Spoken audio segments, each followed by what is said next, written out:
Animal Crossing New Horizons is already 5 years old. Like many people, I have literally thousands of hours in this game, mostly fueled by endless days after days playing during lockdown. I would wake up at 7 AM and play until midnight, rinse and repeat day in, day out. In that time, I've made an abundance of islands. I've finished 4 of them and flattened almost twice as many. But recently, I've kind of abandoned Animal Crossing New Horizons. I've been deep in my Stardew Valley perfection run, and my poor villagers have been left on a desolate island. Abandoned. So I'm doing something about it. I'm going to make my Forever Island, a finished island where my villagers can thrive and live out their days even when I forget about the game for months at a time. No rushing, just taking the game back to basics to enjoy it. Some of you may have seen Forever Worlds in Minecraft or in The Sims, but essentially, it is exactly what it says on the tin. It is a world, or an island in this case, that you build up with the intention for it to be there forever. Obviously, I can take it down, I can make changes. I weirdly feel guilty about leaving my Animal Crossing villagers in a half-finished island where there's nothing. So I started working on this Forever Island on stream, where before I could even begin to do anything at all, I had some serious work to do flattening my previous attempt. I worked really hard to create a medieval and Dungeons and Dragons themed island, but I quickly lost all inspiration to work on it. So first of all of that has to go. I know many of you may be wondering at this point why I'm not just restarting the island instead of flattening it, and to be honest, as much as I love the nostalgia of the early game, I know I'd rush to a 3-star island and then burn out before I could do anything on it. It's happened so many times before.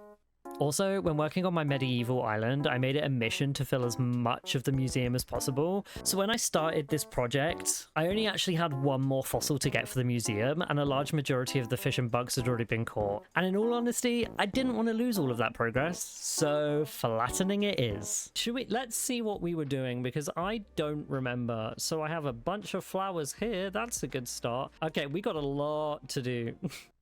First things first, every single item has to go. I tore down a huge castle, a beautiful garden that I was pretty proud of, and moved as many villager houses and buildings onto the beach as possible.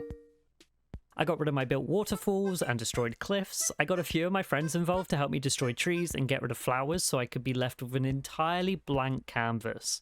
It was at this point I realised what a huge job flattening was actually going to be. It took me an almost 3-hour stream just to flatten the first area of the island and clear all the paths. So I decided to leave the second and third tiers to add some natural shape to the island. I didn't want it feeling too man-made, and I loved the original layout of my island as it was. As long as I had some space to start building, that's all that really mattered to me. You can literally see here the moment I realised I'd done 2 layers of pathing, and I was definitely cursing my past self for that.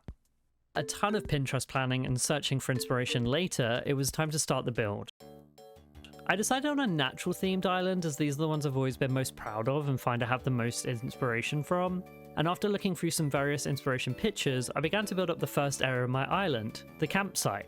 It felt like a really good place to get started because it fit into the area naturally without having to do any terraforming. I spent some time digging out some custom codes and got to work. You can find all of them in the description below. I've listed them all, so if you want to use any of them yourself, you can.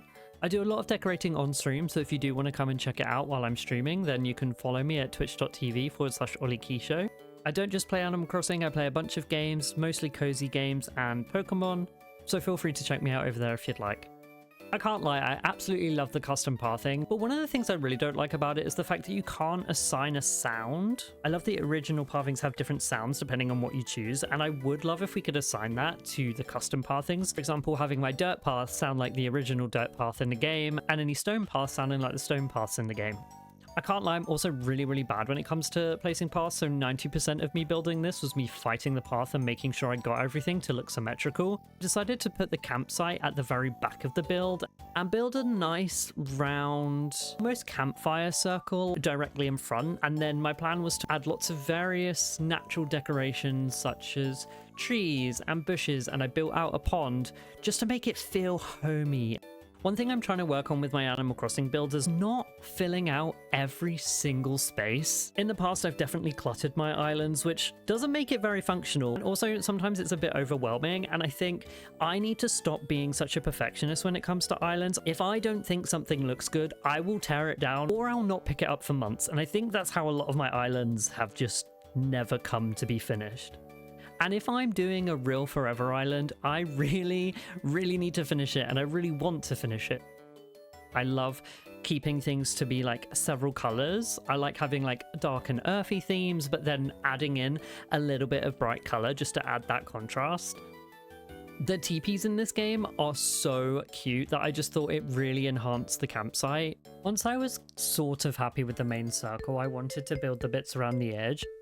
One thing I really like doing with the fences is combining 2 or 3 different types of fence.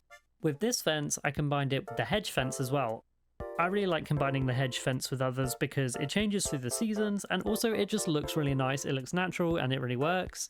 To the left of the campsite, I wanted like a cute little sit down cooking area. I added the bathtub, and one of my favorite hacks is whenever I feel like I need to fill a space but I don't really want to, if I just put down a little bit of extra custom pathing. So down here I put some stone path that I found and some leaf piles and some flowers and some trees. That really helps fill up that gap. Sometimes though I don't even want to put trees or flowers down, so using those custom paths is really where that comes in clutch. So to finish off this build, I added in a couple of final bits and pieces, added a couple of finishing touches. Overall, I'm really happy with how this section of my island came out, especially considering it's the first part. For the flower field, I used a similar path. It's basically the same, just a lot thinner, because I really wanted it to look like tire tracks. And then one thing I saw on Pinterest, which is really cute, is using a tractor and then a garden wagon and putting it together, and then it looks like the tractor is pulling a little wagon. I think I might put a marketplace in the next area, or maybe an orchard. I don't always know how to connect each bit of the island together, so I was so pleased. I have a ton of plans for the rest of this island, and I'm going to update you on every single step of this journey. So if you want to see how the rest of this island comes along, I'm going to turn this into a series. Let me know if you've got any fun ideas for like natural themed island, and we can see if we can incorporate in that build. Thank you very much for watching, and I'll see you all in the next video.